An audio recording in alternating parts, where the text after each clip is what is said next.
For number 13, we are pretty much doing the same thing we were doing on numbers 11 and 12, but it's harder to identify what the common denominator is because on the left side, we're needing to factor this first so that we can see, do they have anything in common with each other? So on the left side, if I factor this, it's the difference of squares, so it's going to be x and x.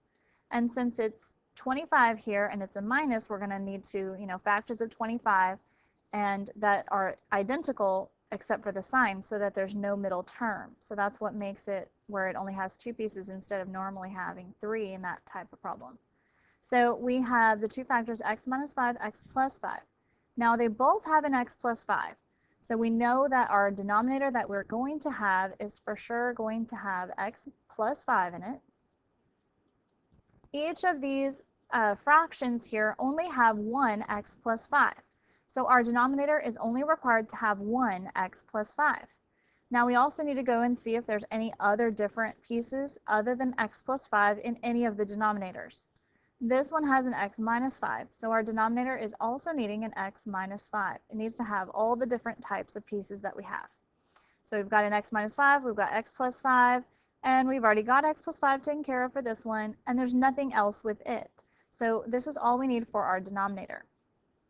Now when we're looking at the fraction on the left side, the common denominator is identical to the original denominator.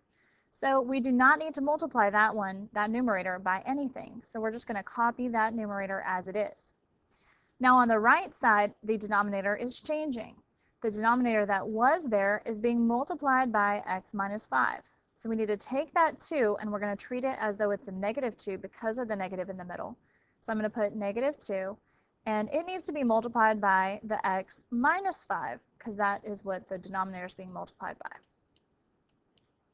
Now we need to simplify the numerator. I'm going to distribute, and it's a negative 2 that you're distributing, so you have to watch really carefully for that. I'm going to copy the original part there, and I'm going to distribute the negative 2. So negative 2x plus 10. Then I'm going to copy the denominator again. X minus 5, there we go.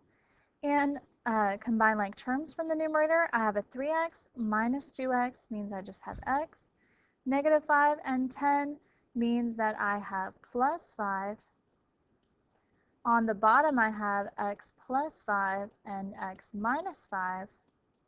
Now one thing that's very neat about this problem is that I have an x plus 5 on the top and on the bottom. And when I reduce that, remember that when you reduce like this, you can put a 1 in place of that when you're just dividing it out like that. So my final answer is going to be 1 over x minus 5.